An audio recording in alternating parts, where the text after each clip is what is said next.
Hey folks, welcome to Between Awesome and Disaster. This is your host, Will Carey. Thank you for tuning in as always. I'm happy that you're here, as you know I always am, so I appreciate you listening.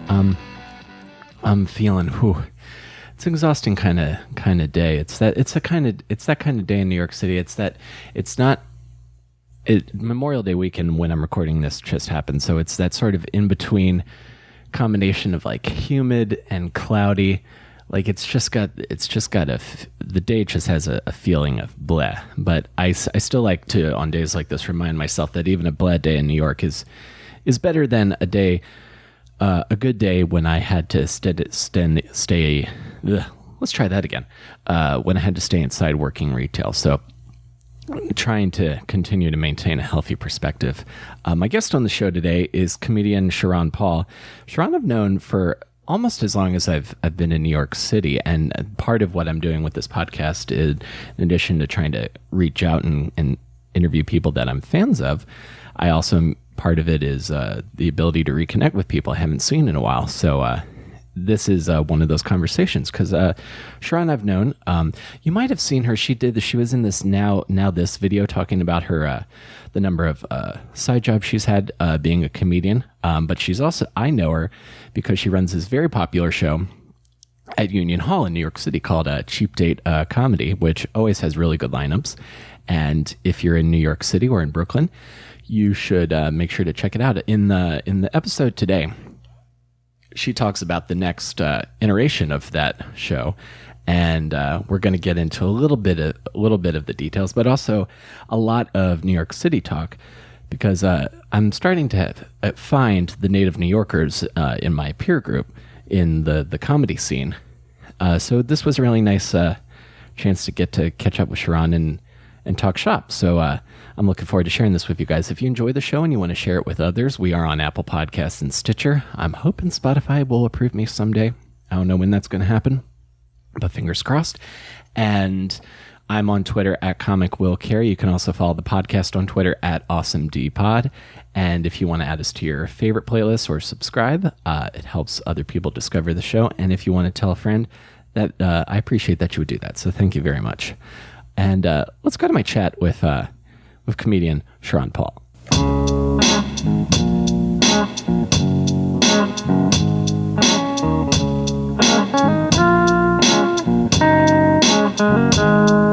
On this day, let's see. I've not committed these things to memory. Oh, it's all good. But that's cool. Yeah, I'd forgotten. So Biggie and Empire Strikes Back. On the same day. Today is May. May 21st. Yeah. Awesome. That's a cool idea for a show you were telling me about. And I was talking about this a little bit, but I feel like there's an unfair rise in themes of comedy shows where the idea is to like somehow be aggressive towards the comedian or stump the comedian or like, have a dominatrix beat up the comedian. Like we've literally become jesters. Yeah. Like, or some sort of like I always think about it like when I like read like Twitter and the news and stuff. Have you ever had like a job where you got this like big monumental task and it's real daunting, but there's a bunch of smaller, easy tasks and you just focus on those. And I feel like abusing comedians are like those smaller tasks compared to like big societal changes and stuff. Definitely is kind of where I'm at.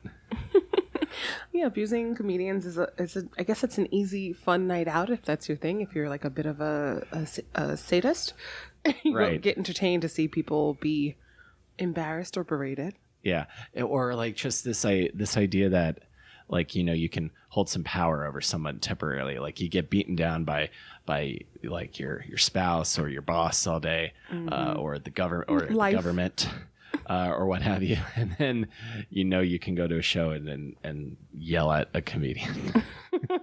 That is where I've been thinking. Is where my mind's been lately. Have you done any of those shows? I don't think so. I don't get asked to do a ton of shows. Really, I've not thought about it too hard, but so I mostly am just booking my own things the past couple of years. Good way to go about it. Yeah, but I've never been asked to do like a pay it or pain. I don't even know if I would, because like, And that's a very popular show, but I feel like if I was an audience member of that show, I'd vote Payne every single time, regardless if the person had a good set or not. You're the sadist. It's you. Well, because that's where the fun of that idea is, I think. No one in your heart could earn just to get paid. Oh, I could. In my heart of hearts, but I feel like a collective audience, like they'd have like a hive mind situation where they're like, okay, we just want to see people get beat up. It goes to like They're just a mob. Yeah, like a Daffy Duck kind of situation. Like you don't want it to go well for him, or Wile E. Coyote. You just want to watch him fall off the cliff and go and splat. So I feel like you're one of the people that I've known for a really long time since I've been in New York doing stand up, because I got here in 2009. So yeah, you were 2010. That's exactly when I started stand up. I started stand up not quite on this day, but May of 2010. So you're almost at 10 years. Yeah. Nice. Which is insane to think about. I know, just a lot of time, and now I feel like I'm at the point where I have like the tools kind of in place where I don't necessarily need to like I feel like I have sort of the skill set now. I'm just refining the jokes and trying to make the jokes better now that with my skill set. They say, it takes 10 years to be an overnight success. That's what I've heard. I've talked about this with a few people where there's these comedians that are called like overnight successes, but like they've been doing stand up for a long time. Like actual overnight, no one would want to see an actual overnight stand up success because that person could have one good set and that's it. At the end. Yeah.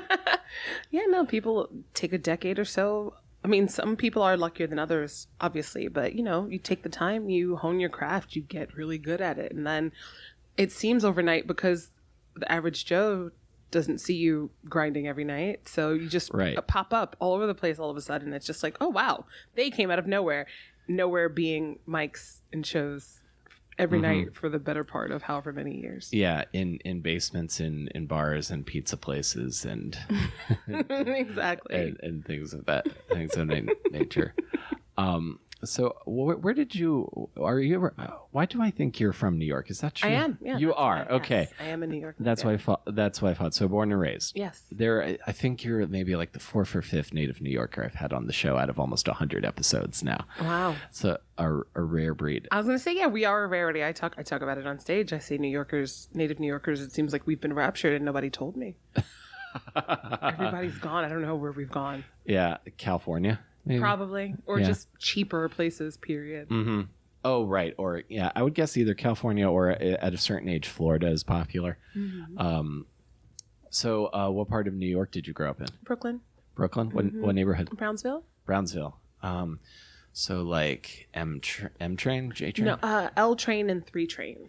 L train and 3 train. Okay. Now I've placed it. I'm over where they cross, which a lot of people don't realize happens. Like people are just learning that now during this L train debacle, that the L train and the 3 train cross each other. Right. And now they're like, well, okay, I could wait 20 minutes to get into Manhattan, or I could just take it a couple stops way out there and then get back onto the 3. Yeah, there's that segment of Brooklyn that even like the hipster Brooklyn community hasn't really figured out yet, like the Z train. Right. Like I feel like they're like, oh no, the Z train, Because it seems like a myth because you so rarely see the Z train, though I take it to work most mornings. Oh yeah? Yeah. My fiance was born and raised in Brooklyn, never rode the G train until she met me. I feel like I wasn't, well, no, I take that back. I was about to say, I feel like I was an adult before I ever took the G train. I guess before I took it regularly. I feel like there were a handful of times in high school because I had friends who lived in Queens. But other than that, like I had zero business on the G train. But now my boyfriend lives off the G train, so I take it all the time. Gotcha. And so what's the vibe in Brownsville like? I would tell people for the most part it is almost strictly residential. Like it's not a destination like, oh, let's have a night out in Brownsville. It's where people go to bed. For the most part. Is it like, because there are these like, is it like suburban in feel? Because there are these like parts of Queens and Brooklyn, like Bay Ridge, that I feel like I stepped off the train and I'm in Long Island somewhere. Yeah, like where I grew up, a lot of people are just like, "Are you sure this isn't Queens?" Like if they've like dropped me off home or like stop by, they're like, "This feels like Queens." Literally, like my block, like where my mom's house is. It's a very suburban area across from like a baseball field, but it's the neighborhood is literally divided by the 3 train tracks, so it's just like private homes to the left, and then literally on the other side of the tracks, it's projects as far as the eye can see. Right. So it's got an interesting balance. Very stark socioeconomical divide. Right, literally divided by the tracks. It's a very literal. Right. I don't want to say right side or wrong side of the tracks, but that visual is there.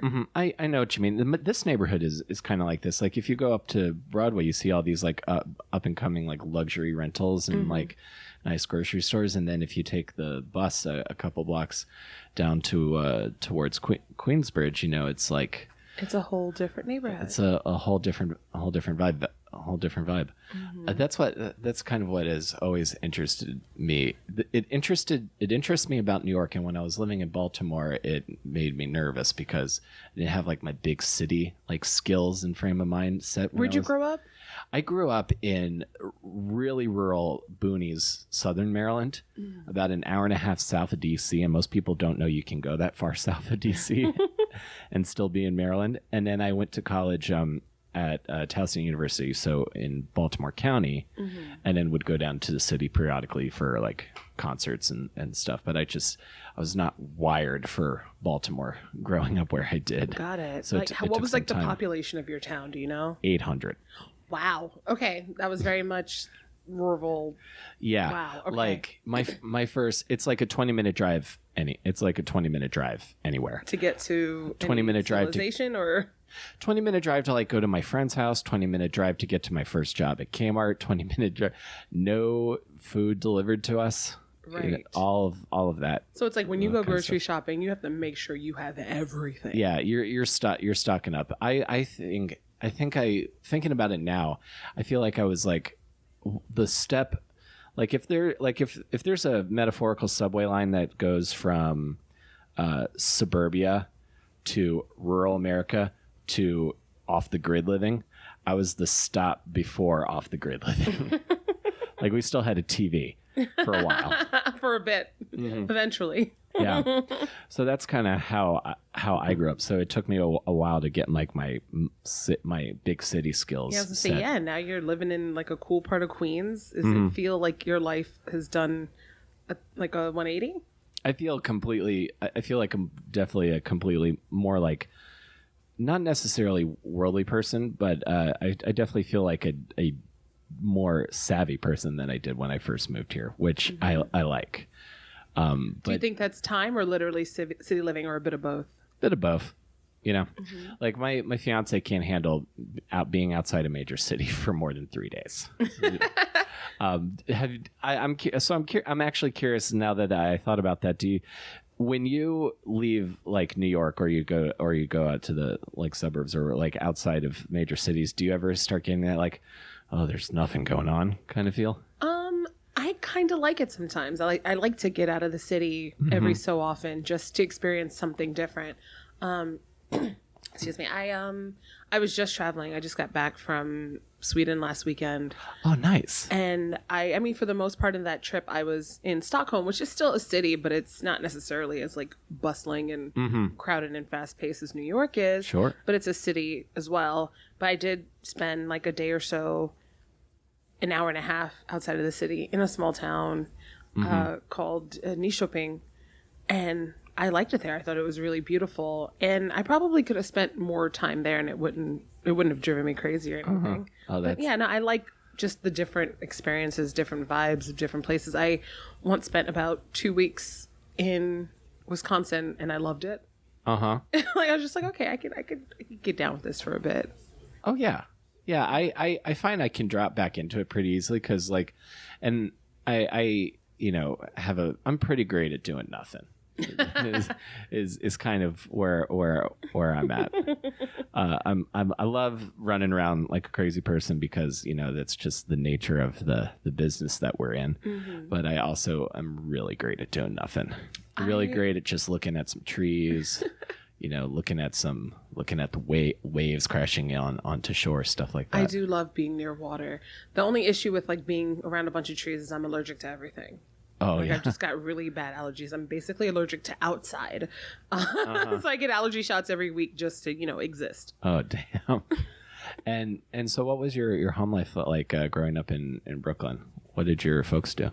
My mom worked for the city. For a long time, she worked in the shelter system. Mm-hmm. And then she worked for an organization called CASA, which that's a city organization that basically assigns social workers and home health aides to people. Like she was in a supervisory position doing that. And my dad had a lot of jobs when I was growing up. Uh-huh. I remember he sold cable for a bit when I was a kid. Uh-huh. He sold water filtration systems. But over the job that he retired from was working as a disabilities analyst for the state. Oh, wow. Well, so what does that like entail literally exactly? like if you hurt yourself and you applied for disability, like he decided, okay, you're not a fraud, you get disability.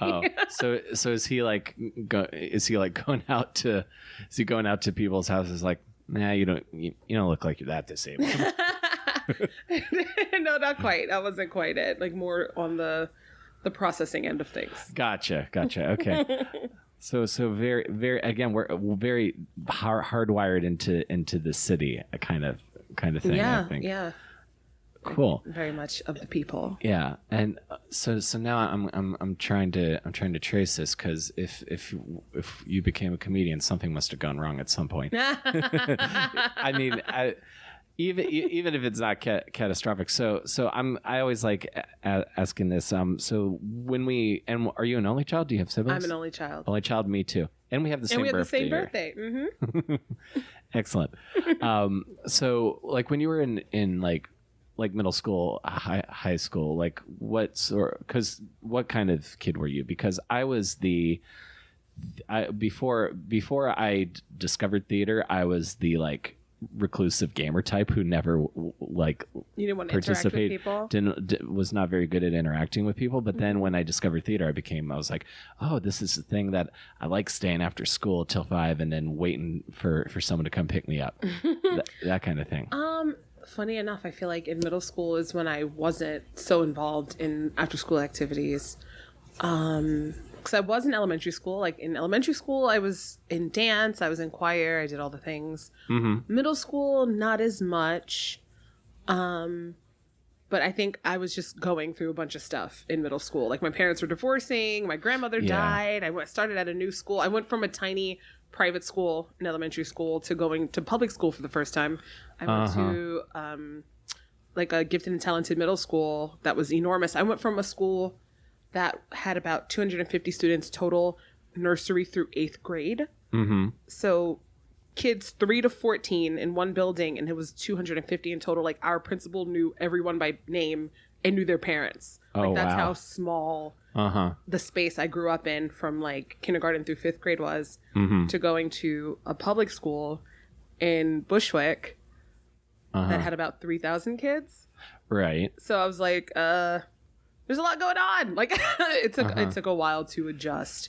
Totally. Yeah. And this is Bushwick in like Bushwick in 97.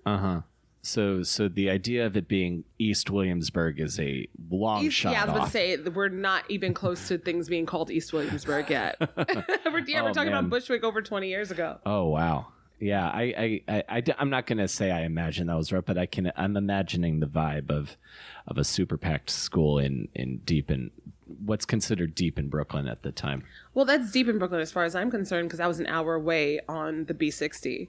Like I took the public bus to and from school every day. Mm-hmm. So I was on the bus for an hour by myself. As by yourself as you can get. Right. But the cool thing was, at least going home, I don't know, I had never heard of schools doing this, and I still haven't heard of other schools doing this, but there would be empty MTA city buses waiting for us as we got out of school because it was a specialized school. It wasn't a zone school. So kids lived all throughout Brooklyn and all throughout New York City. Yeah. But a lot of kids did live in Brownsville and East New York and Canarsie. So we lived along the B60 line. And so there would be 3 or 4 empty buses at 3 o'clock for the kids to just file into and fill up. And that ride was just, instead of yellow cheese buses, we had our own MTA buses. But it was a nightmare to other people trying to get home. You walk into a bus after work and you just see like 50 12-year-olds losing their minds. Yeah. Current Bushwick residents, I think, would get on that bus and swiftly get off. Yeah. Oh, yeah. They'd call the authorities. Yeah. Oh, I love that. I just like, because I love living here, and I love when people who think they know New York get it, are proven wrong. Like I would love to, if I ever get a chance to do like a TV show, I'd want to do like a hidden camera show where we just put tourists on a bus and take them to the outer boroughs. Not like trick people, but just like, go to Times Square and be like, there's so much more. Come on, I'll show you. Like the Bronx exists. That sort of thing. Yeah. There's more to the Bronx than just baseball or the zoo. Yeah. Or China. There's a Chinatown in Queens. Wow. I love how I've lived here my whole life. I'm like, is there a Chinatown in Staten Island? Because I feel like most of the boroughs have one. I have no idea if there's one in Staten Island. Oh God, I feel like there should be, right? Right. My idea of Staten Island is it's mostly Italian, Irish, and retired mobsters. I don't think you're wrong. Yeah, I imagine there has to be a Chinatown on Staten Island somewhere. If you're listening to this and you live in Staten Island's Chinatown, tweet me at Comic Will Carry. Because Brooklyn's Chinatown is like near Sunset Park. That's for the most part, near Bay Ridge, like further out. Mm-hmm. Mm-hmm. And then Queens is out in Flushing, and then Manhattan's is Canal Street area. Right. Did you ever spend a lot of time in Chinatown? I love hanging out in my Chinatown. Office is in Chinatown, so I literally just came from there. Oh, spectacular! So much good food. Wow. Okay, so you're growing up in deeper Brooklyn, going to school in deep Brooklyn. So you have this culture shock of going from like I would imagine a more like personally attentive educational environment, and then this is high school that you switched to? Middle school. Middle school. Yeah. Now, where did you go to high school? And the reason I'm asking this is because I've heard that you can pick your high school in New York. Not necessarily. I could, because this is the big controversial thing that's happening right now. I went to Brooklyn Tech, which is one of the specialized high schools in New York City that you test into. But also, because I live in Brownsville, there is no zone high school in Brownsville. So since there's no zone school, you can choose where you go if they accept you.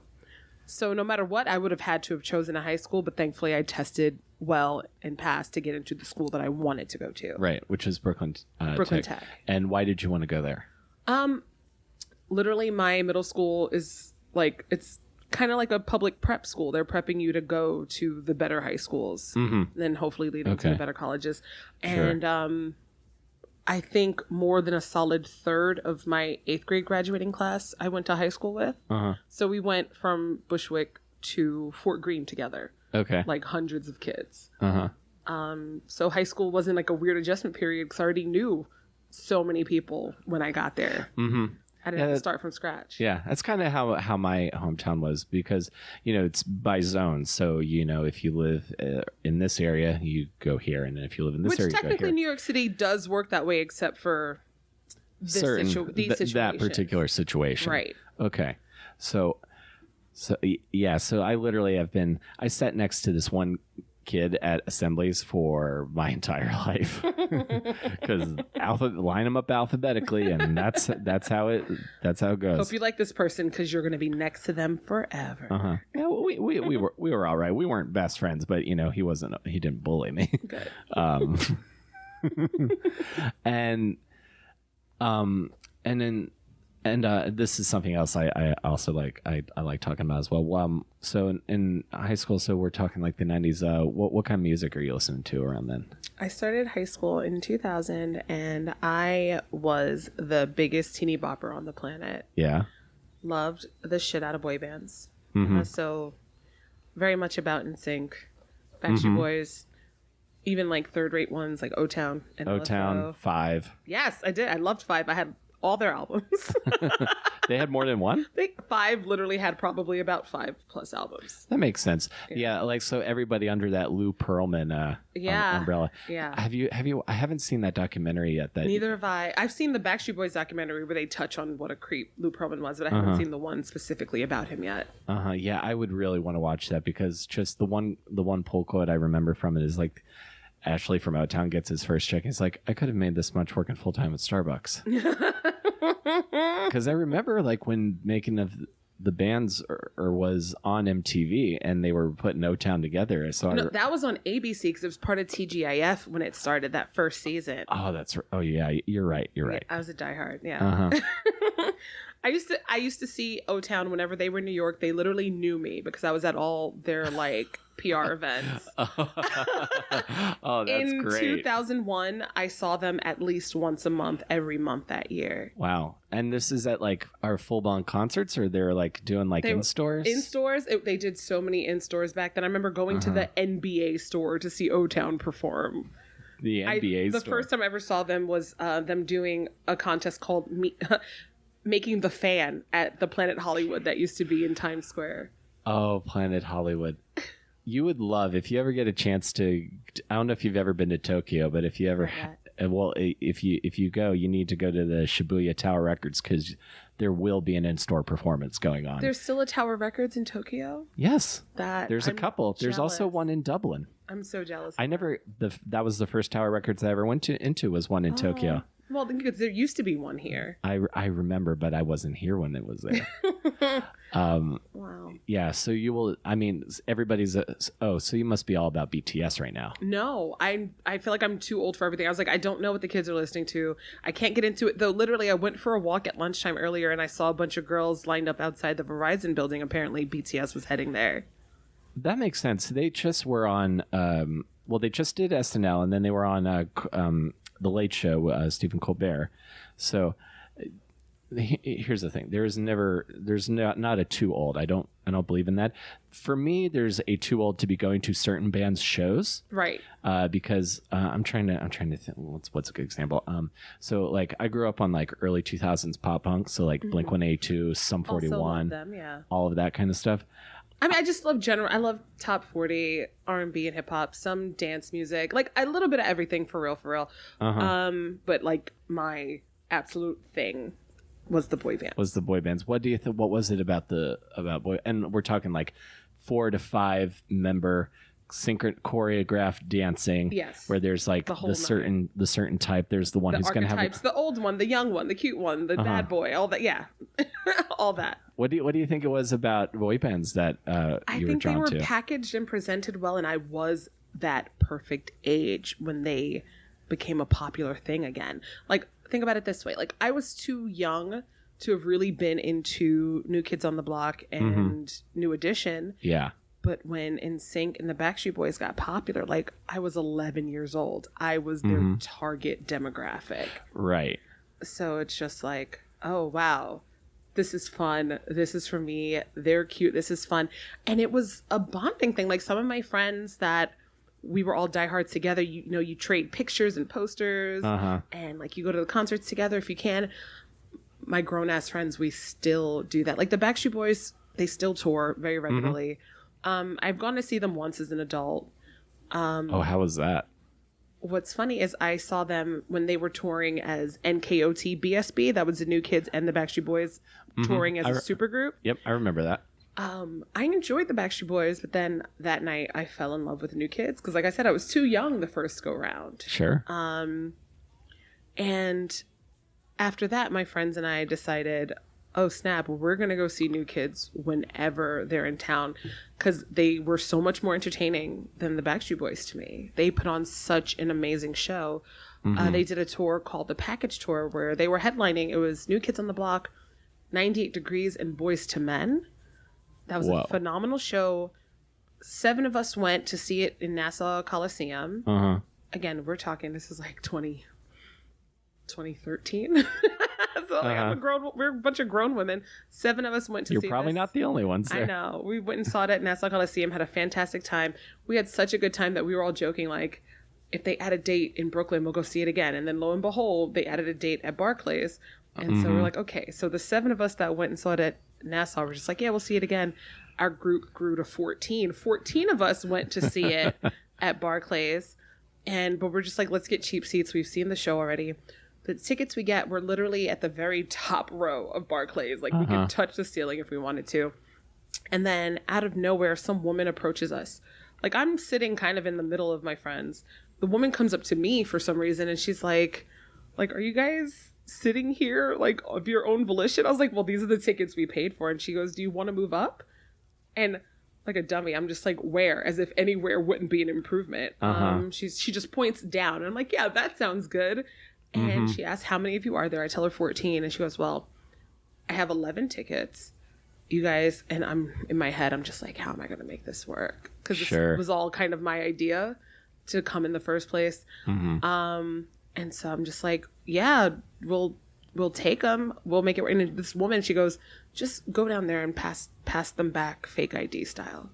I don't know who this woman was, who she worked for, but she just gave us these tickets. And we went down. Lo and behold, these seats were in the 4th row. Oh, wow. So we went from the worst seats in the house to the 4th arguably row. The best. Because like 5th row is great because you don't have to like pan your head back and forth to see everything. It's just all kind of right in front of you. Encapsulate everything at once. That's amazing. Yeah. That's so cool. That's happened to me at Jones Beach. It was the Honda Civic tour. It was Blink-182, My Chemical Romance, and Alkaline Trio. And I had sounds like a really fun show. Oh, it was so much fun. When Blink were playing Always, it started pouring down rain and continued to pour down rain for the rest of the set, but we were all just so into it. And I had like really high up seats, and then they were like, you can move. You guys can move. They were like, go down and like not like all the way up front, but like on the ground level. And I was like, great. Perfect. That sounds perfect. That is really perfect. And like those songs, like I always consider Backstreet Boys more of like a vocal group compared to where like more about the singing, less about the dancing. Right. But like not to be confused though, like Backstreet Boys do have moves, and like I used to watch a lot of their concerts on VHS. And the thing is, they're not my favorite dancers in the world, but they have some choreography that is still a little classic. Like think about the video for Everybody Backstreet's Back. Oh yeah. That's a pretty. And then there's a chair routine in As Long As You Love Me. Like they've got some cute stuff. But NSYNC was doing backflips and shit. Like it was really acrobatic and hard dancing. Yeah, I mean that like bye. That's like immortal. Even people who are like ugh, gross. They know that. Yeah, and they can't help if they hear the song, they're going to do it. Yeah, and those songs like I read somewhere there's like some guy. There's like one guy. Arguably, I think he's Swedish, who wrote like all of the boy band and girl band songs. Max Martin did all of that. Yeah, I would love to sit down with him someday and just ask him what his formula is because he's probably got it down to a science. It was Max Martin and Dennis Pop. Dennis Pop died years ago, but like those guys crafted like everything. Yeah, that's the thing. Like Swedish people. Like what they excel at is pop music. Like I was just there in Stockholm and I went to the ABBA museum. Like, oh really? Oh cool. They are so serious about pop music. It's absurd. This one group has an entire museum and the museum is extensive. So it's serious business. Okay. So if you want to dip your toes into K-pop, BTS is like the gateway drug. I have young relatives who were like obsessed. One of my little cousins, like all the adults in the family knows that she's into BTS, and it's funny watching her and how she feels about them. Because I was like, it's like watching myself in the past, except a different group. Sure. She got a bunch of BTS stuff for Christmas and immediately just burst into tears of joy. She lost it, and like my mom and my aunt are like, "What's happening?" Like they just had no clue. And like, and you're just like, I know. I get it. I get it. I was just like, I would have loved if everyone had gotten me a bunch of NSYNC crap when I was a kid. Usually I would take my allowance and go grab the stuff myself. But she was just gifted a bunch of BTS stuff, and she was over the moon about it. So it is kind of cute to see a new generation have their thing. Yeah, it never changes. Like, just, it doesn't. Also, except this one's going to be better because now these girls will be learning Korean. They're just going to be so well rounded. Absolutely, yeah. Well, look up the song Euphoria. That's my favorite song they do. That's like their that's like one of their sensitive ballady ones. That's a pretty catchy song. I also I've gotten really into not Japanese pop, but Japanese punk rock is. Japan has like a ton of really great pop punk and heavy rock bands that I just am really digging on right now. That's funny. My boyfriend wanted to take me. I forgot their name, but there is a super cute group of Japanese girls who do metal. And Baby metal? Yes, my boyfriend wants to take me to a baby metal concert. Yes, that would be a fun one. I enjoy their stuff because they have like a legit like heavy like not hardcore, but more like a metalcore kind of band. There's lots of like breakdowns, and then the choruses are really big sounding, and then there are these tiny girls dressed in like kawaii like J-pop uniforms they're really cute. that sing over this like all this heavy guitar music. Yeah, like if I was fronting the band that Baby Metal has, it would have to be like roar, roar, roar, exactly. Like the deaf growly stuff. It's so intense. Okay, so you're growing up on mainstream pop music, and what happens after high school? What's I went to Brooklyn College. And what did you study? Psychology. Oh, good. Could you tell me what's wrong with me? I bet there's a few comedians that have asked that question. No, I don't think we want to know what's wrong with us. We're just gonna make it work somehow, some way. Yeah. So psychology. Psychology. Cool. And then I ended up working in like childcare for years. I've had like a million different jobs. I know. I saw that now this video where you've worked like 750,000 jobs. Pretty much. I've done a little bit of everything, except oddly enough, I've never worked food service or like direct retail ever. Like I've never worked in a shop. So those two are my bread and butter. I've never. You don't start. I'm not. Oh God, no, I'm not. I work for the state now, so I don't. Perfect. I don't think that's good. That's good. Yeah, I was in retail for 10 years, and then I did food service briefly, but not real food service. It was Starbucks, so I consider that more of a coffee shop. Right. And then I did like boiler room call center stuff for a while, which hurts. Like I literally the last job I had, call center job I literally had to, before every shift I had to sit, take a deep breath to compose myself, and then just cover up the clock so time would go faster. It was brutal because it was like, I mean, it probably wouldn't have been so bad if like the company was run better, but I was always giving the bad news. That was the result of nothing I did. Yeah, and people on the phone who are just wanting to know things don't care. They may understand, but they don't care that it's not your fault. Exactly. I remember one time we were closed for like a week during Hurricane Sandy, and when we came back the next week and someone called, they were mad that I was calling all last week and I couldn't get through it. And I was at the point, I was like, I'm the only person who shows up here on time. They're not going to fire me. So I was like, well, sir, I don't know if you followed the news, but my city was underwater the past week. People are dead, sir. People have died.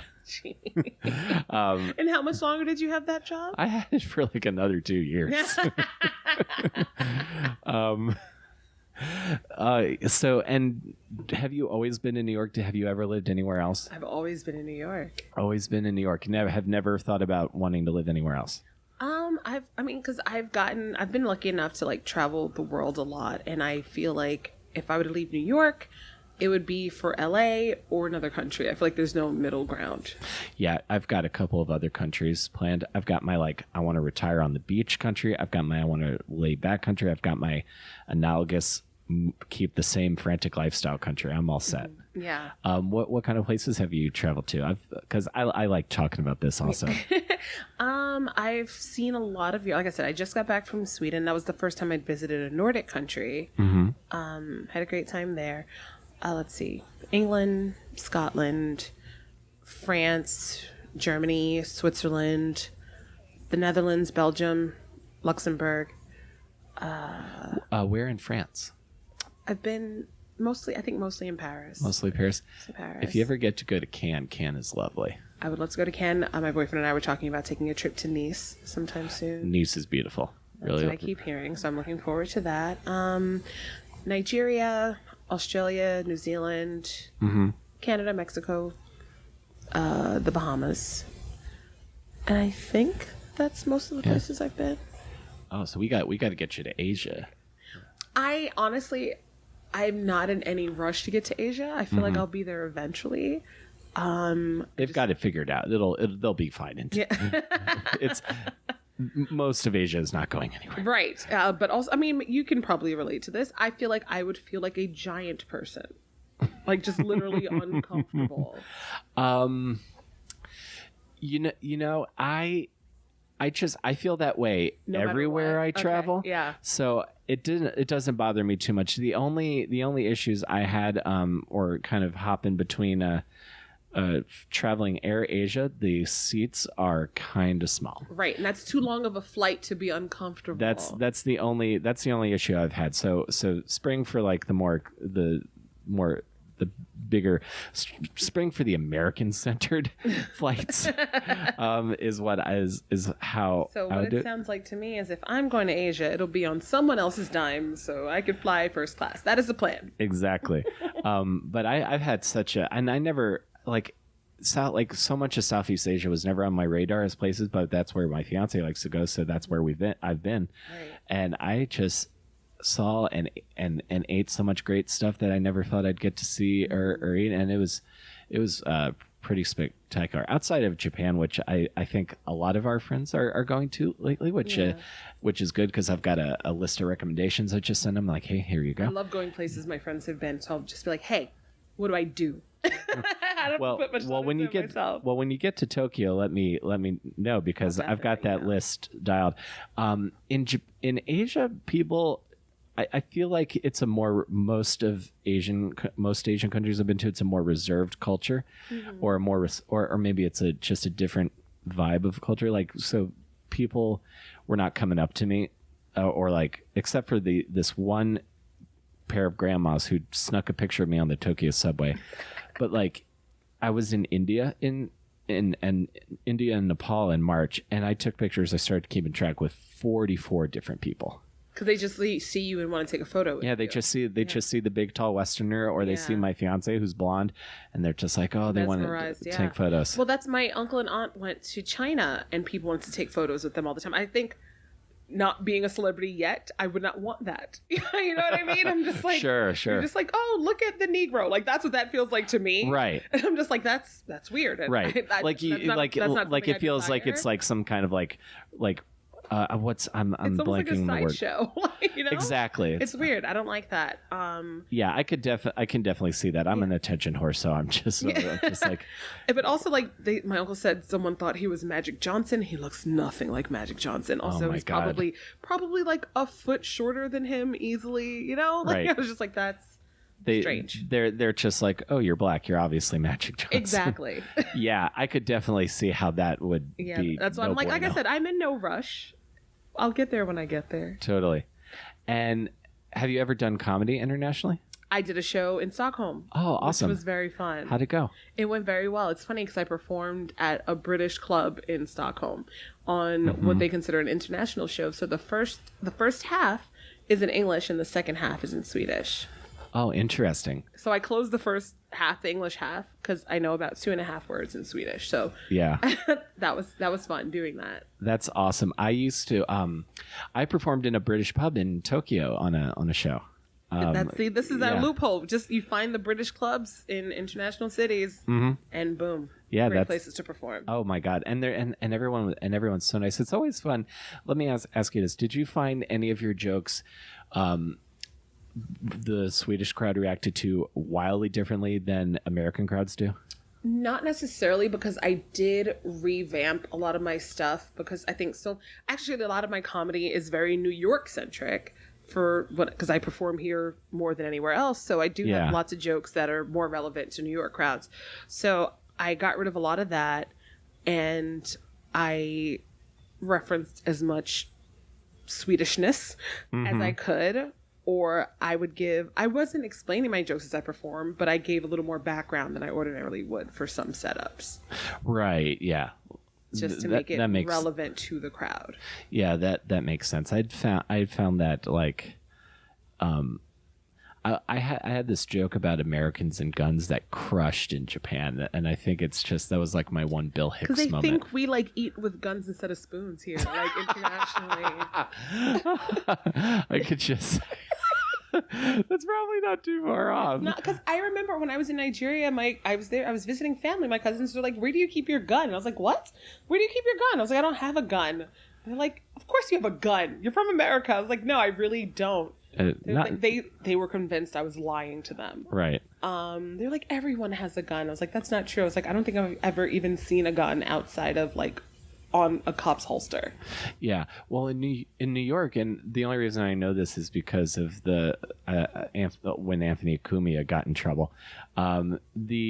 It is apparently possible to get a permit to conceal and carry a firearm in New York City, but it is such a crazy amount of bureaucratic hoops. Mm-hmm. Whereas if they had asked my dad that, they would have been like, well, which gun are we talking about? My dad is totally that guy. You grew up in a rural setting. I get it. But yeah, I grew up in New York City where I'm sure people have guns, but it's for the most part wildly illegal here. Yeah. And also I work for the court system. So if I wanted a gun, I could just get a position where that's part of the job. It's part of my job to carry a gun as a ironically titled peace officer. Yeah. well, yeah, peace one way or the other. How do you want to do it? and then where does comedy come into the picture here? Like I said, I was working in childcare a lot after college, and then I was working at a daycare center, and I had just got kind of fed up, not with the kids, but with the adults I was working with. Mm-hmm. And I decided I was just done. Yeah. I was just done. And I left that job. So I had a lot of free time on my hands. And so I started going to comedy shows. I started going to Whiplash. Yeah. Which used to happen at the Chelsea, rest in peace, the Chelsea UCB. Yeah, the Chelsea UCB. 11 p.m. on Mondays. When you don't have a day job, it's easy to go out at 11 p.m. on Mondays. Yeah. So I would go to that show every week, and then I started meeting comics and hanging out after shows at bars, and the comics kind of peer pressured me into it. They were just like, "So when are you going to get up? When are you going to get up?" Mm-hmm. And I was like, "Nah, not for me. No thanks." Uh-huh. And which comics are we talking about? Like anyone that I know? Back then, because Whiplash is like has been considered like one of the like premier like shows of back then. I mean, it was a lot. But, like, the person who actually pushed me over the edge into doing it was Mike Lawrence. Oh, really? Yeah. I met him after the first time he did Whiplash, and he was over the moon about it. He was so excited, and he was just like, you've got to do it, too. I don't think it was the first time we met, but we were talking that night after he had done it for the first time. Mm-hmm. And he was just like, you need to do an open mic tomorrow. And I was just like, well, how about you pump your brakes? Give me a minute to write a thing or two, and then... Sure. Then I'll do an open mic. And then maybe a few weeks later, I was just like, okay, I'm ready. And my whole thing was, I said, if I don't die and I get some laughs, I do comedy now. Uh-huh. And so the first mic I ever did was at what was the Pit back then, which is now the Pit Loft. Yes. Jay Welch's like 2.5 to 3 minute mic. Oh, Tuesdays at 11? Yes, Tuesdays at 11 p.m. Again, when you don't have a day job, going out and starting your night at 11 p.m. is an option. Mm-hmm. And there were like, I think about 45 people at the mic that night, and I was number 42. But wow, yeah, I did Those it. are the days. I did it. That was it. Awesome. And I remember I went to that mic a couple times before I did it, like just to observe. And I met Kevin Barnett for the first time at that mic, and I remember telling him, "You were the funniest person here, hands down." Yeah, he was.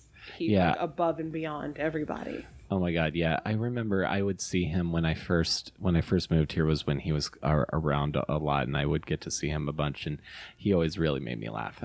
So he's just one of the funniest people ever. I just thought he was so absurdly talented. Yeah, he was amazing. And a he was good amazing. dude. He's just a good dude. Yeah, like years later, I would go. I went like the last time I saw him, it was like I think it was at Lucky Jack's, and. He was like, "Oh, hey, Will, what's going on?" I was like, "Ask him, oh, hey, what have you got going on?" I was like, "Oh man, just trying to get some things going on." And I was like, "Oh yeah, I hear you."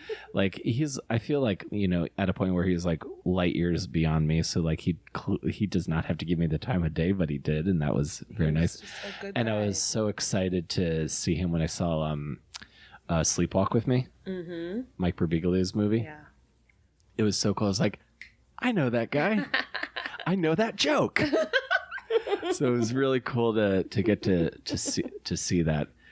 Yeah, I wish I had got to see him more recently before he passed away. But I'm glad that I got to see him the few times I did. So you're hooked right then, and this is 2010 then. Yeah, this is 2010. Oh wow. So I did my first open mic in May, and then I started my show in August. Oh, your show at Union Hall. Yes. Yeah, and that's been going on pretty much the entire time I've known you. It started August of 2010, and it's still going on. That's awesome.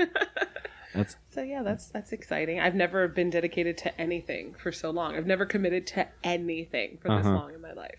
That's spectacular. And for anyone listening, to run a monthly stand-up comedy show in New York City for I would say any length of time over a year is a massive accomplishment. And your show's been going on for almost 9 years. Yeah.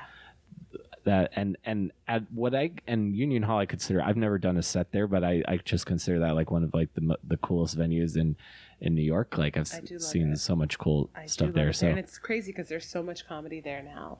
It's comedy almost, I think, any given night of the week. And when we started Cheap Date, I think outside of Greg Barris doing his like occasional show, because his show wasn't monthly, I think the only regular shows there were was Cheap Date and Eugene Merman's show. Yep.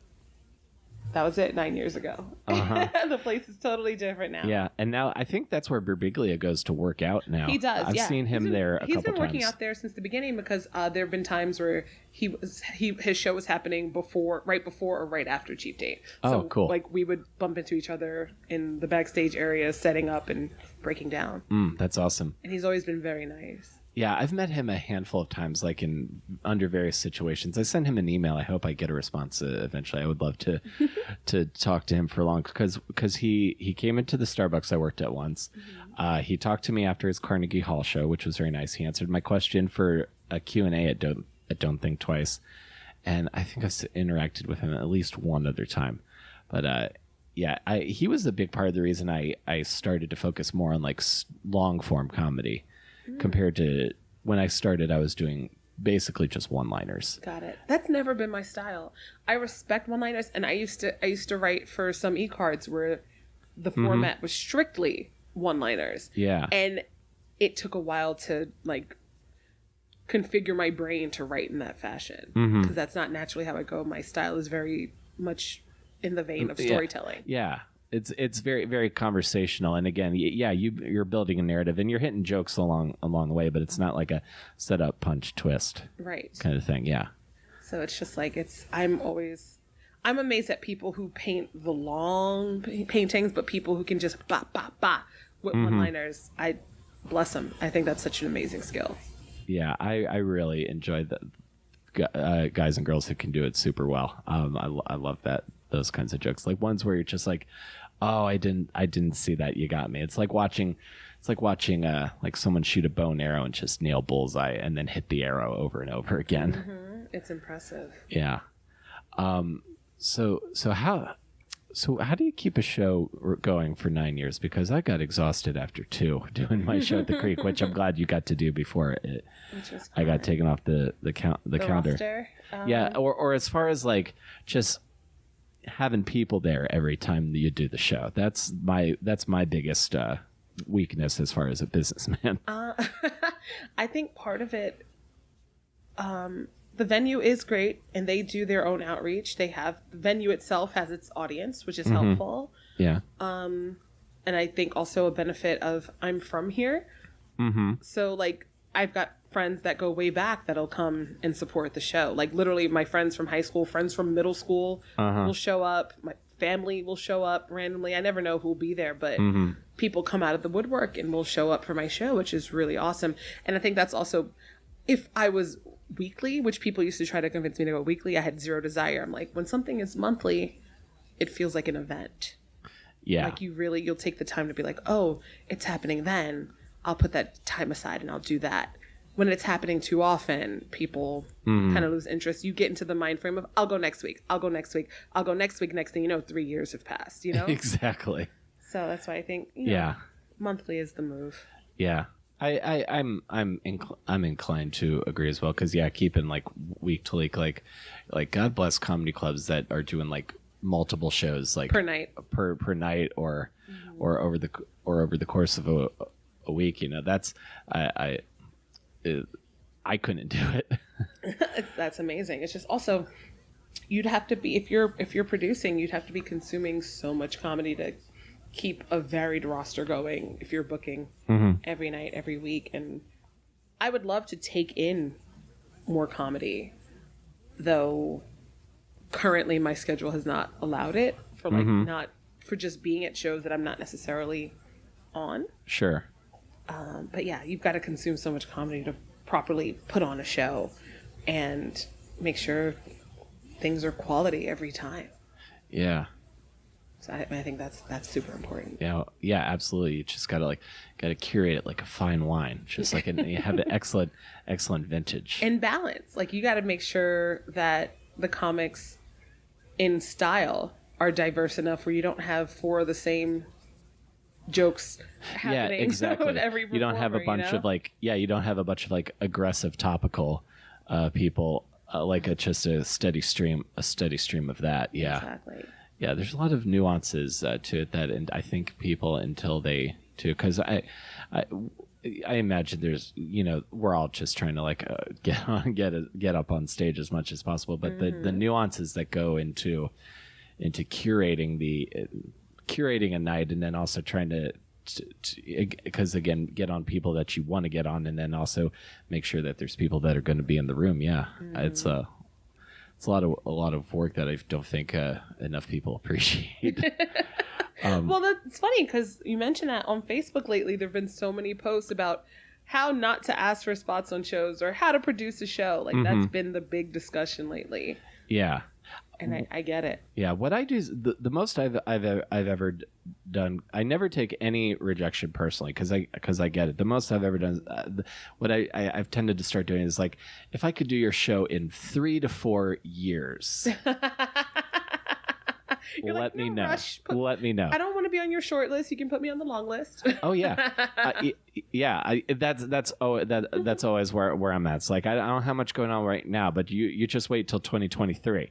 And I have packed calendar, and then also that's why I started like putting a lot of thought into the podcast, which is just having like another thing that I can use to be creative. Yeah. Like and just like branching out on different ways of like being creative and then connecting with people. And you edit it yourself as well? I do everything. Okay. I reach out to all the guests, edit as much as I can. Yeah. That's awesome. I have zero patience for editing, so I like it. It's kind of detailed. That's the kind of like detail oriented work that growing up one step on the grid, on the square before the grid ends, you get the kind of patience and like, oh, let me try this. Or just the afternoons I spend with like, okay, I gotta stick in 5 hours until the sun goes down. Let me go make some memories. There you go. I respect it. I respect it. Well, and I also respect people that are like born and raised in New York and still love it. I feel the other thing that goes around too much on the internet is like this either sincere or comedic disdain for New York. And I'm like, if you don't like it, leave so I can get your spots. No, I love New York. Same here. Both of my parents were born in Brooklyn. You know, it's home. It's home, and it's great. And I think it's so different from literally anywhere else in a great way. So. Like, you're not going to get the New York experience anywhere else. And it's just, even though what the New York experience is constantly changing, it's still its own thing entirely. Absolutely. Canal Aurora we were talking about that, how like just New York is constantly shifting. One more thing I want to ask you, and then I know you got a show to get to. What is something? What's a project comedy wise you haven't done yet that you want to do? That a feature, like a feature length film. I would love to. Yeah, that's the goal here. You want to write or write, direct, star in, all the things. Because like I've written a sitcom with friends, not just the pilot. We've written an entire first season of a thing. Cool. Trying to shop that around. There's some features that are rolling around in my head that I need to commit to paper at this point. But yeah, I'd love to do it all. Like I've been lucky enough to get some commercial work over the past few years. I've been a part of plenty of web series. I was lucky enough to be part of IFC's Comedy Crib. I did a show for that. So yeah, like I would love to be primetime television, feature films. Yeah, that's the next step as far as I'm concerned. Yeah, that's kind of where I'm seeing where I want to. That's my long-term project as well, is finishing the outline that I've got half done, and then like hammering that out, and then continuing to get bigger and bigger, and continuing to get the podcast to grow. Yeah, I'm on the Mark Maron model. I love it. So I have a podcast as well, but it's very concentrated. Like I have a podcast with Katie Compa and our friend Kyle Stephen Porter called The Shade of It All, which is about RuPaul's Drag Race. So it's just, I say it's like Sports Center for Drag Race. Gotcha. Oh, awesome. What else can we plug before we get out here? Well, we talked about my show Cheap Date. That's at Union Hall in Park Slope, Brooklyn. The next one is Saturday, June 29th. I believe it's at 10 p.m. I'm trying to think. Yeah, like Shade of It All, Cheap Date. Look into all of it. If you see me pop up in a commercial, go, yay, I listened to her on a podcast. Because there'll be a few more coming out soon. Excellent. Sounds good. Thank you so much for talking to me, Sharron. Yay, had a good time. Thanks. Appreciate it.